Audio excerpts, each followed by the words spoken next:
ഇങ്ങനെ ഒട്ടേറെ ശ്രേഷ്ഠതകൾ കൈവരിച്ച പുണ്യഭൂമി ഇന്ന് ധർമ്മയുദ്ധത്തിൽ സജ്ജമായി. കലാപങ്ങൾ മുതൽ പരിശുദ്ധങ്ങൾ വരെ ആ ഭൂമിയെ വെട്ടിപ്പിടിക്കാൻ ശ്രമിച്ചപ്പോഴും സലാഹുദ്ദീന്റെ കരങ്ങളിൽ നിന്ന് അവർക്ക് സമ്മാനമായി ലഭിച്ച പരാജയത്തെ വിസ്മരിച്ച് ബുദ്ധിരാക്ഷസർ വീണ്ടും അയ്യൂബിയുടെ പിൻഗാമികൾക്കെതിരെ തിരിഞ്ഞിരിക്കുകയാണ്. ഒടുവിൽ അംഗബലവും ആയുധബലവും കൊണ്ടവർ നേടിയെടുത്തത് ഒരു തുണ്ടു ഭൂമിയല്ല, പരിഹാസങ്ങളും കുറ്റബോധവും മാത്രമാണ്. ഒറ്റ ദിവസത്തിന്റെ പകലിൽ 43 പ്രവാചകന്മാരെ കൊന്ന നിങ്ങളുടെ പിതാക്കന്മാരോട് പടച്ചവൻ പറയുന്നത് അടിച്ചേൽപ്പിക്കപ്പെട്ട സമൂഹമേ, നിങ്ങൾ വീര്യവും മേന്മയുമായി എടുത്തു പറയുന്നത് കുട്ടികളെയും സ്ത്രീകളെയും കൊണ്ട് കൊലവിളിച്ച കഥയാണെങ്കിൽ ഞങ്ങൾക്ക് പറയാനുള്ളത് മുസ്ലിംസിനെ കീഴ്പ്പെടുത്തിയ 21 കഥയാണ്. കുരിശ്മാർഗം കൊണ്ട് പരിചയിച്ച സ്പെയിനിലെ ജനങ്ങൾക്ക് ഇസ്ലാമിന്റെ പ്രകാശം എത്തിച്ചു കൊടുത്ത മൂസ ബിൻ ഹുസൈനിന്റെ അടിമയായ സിയാദിന്റെ കഥയാണ്. ഇന്നും അതൊന്നും വിസ്മരിക്കപ്പെട്ടിട്ടില്ല. ആ കുഞ്ഞുഹൃദയങ്ങളിലേക്ക് നോക്കിയാൽ കാണാം അവർ വിതരേണ്ട ധീരതയുടെ വിത്തുകൾ വളവൃക്ഷം പോലെ നിലയുറപ്പിച്ചിരിക്കുന്നത്.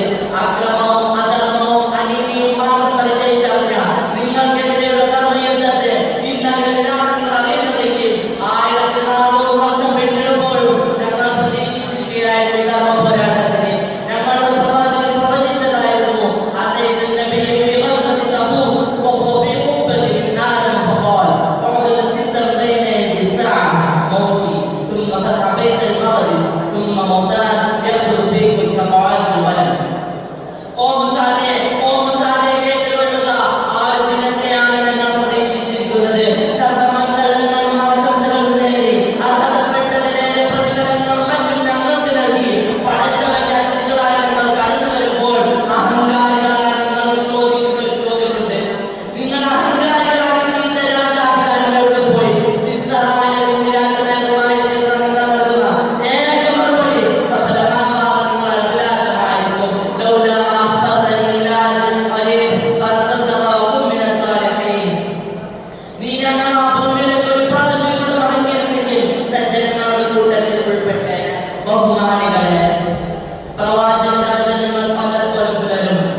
അദ്ദേഹത്തിന്റെ ദിവസമുണ്ടല്ലോ തന്റെ നല്ല ചെയ്തികളെ തനിക്ക് കൂട്ടാവൂ, തന്റെ നന്മകൾക്ക് തന്നെ രക്ഷിക്കാവൂ.